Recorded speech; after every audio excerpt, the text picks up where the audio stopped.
అద్దె వస్తుందనే ఆశతోనే గోదాములు కట్టామే తప్ప తాము ఎలాంటి తప్పు చేయలేదని అంటున్నారు మాజీ మంత్రి పేర్ని నాని. ఆ మాటలకు కౌంటర్ ఇచ్చారు మంత్రి నాదెండ్ల.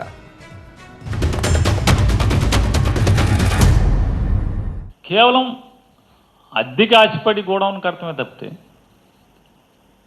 అద్దె వస్తుంది, దాని మీద లోన్ ఉంది, ఓ 3 ఏళ్ళో 4 ఏళ్ళకో లోన్ తీరిపోతే తర్వాత ఖర్చులు పోను వచ్చేది ఉంటే సరే చచ్చిపోయే వరకు బతకడానికి సరిపోద్దని కట్టింది తప్పితే తప్పుడు పనులను చేద్దామని కాదు కదా.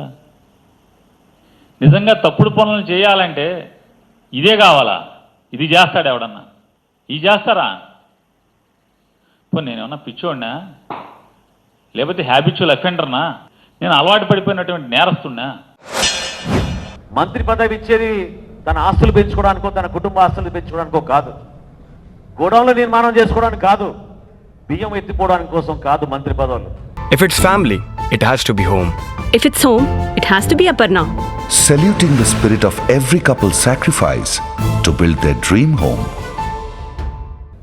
మంత్రి పదవులు ఇచ్చేది సమాజానికి ఉపయోగపడడానికి కోసం, ప్రజలకి మేలు చేయడానికి కోసం, అభివృద్ధి కార్యక్రమాలు చేయడానికి కోసం. అంతేగాని మీరు మీ కుటుంబం అభివృద్ధి చెందితే చాలనే భావనతోటి గత 5 సంవత్సరాలు ఏ విధంగా పాలకులు ఇక్కడ నిర్వహించారో మీరు చూశారు.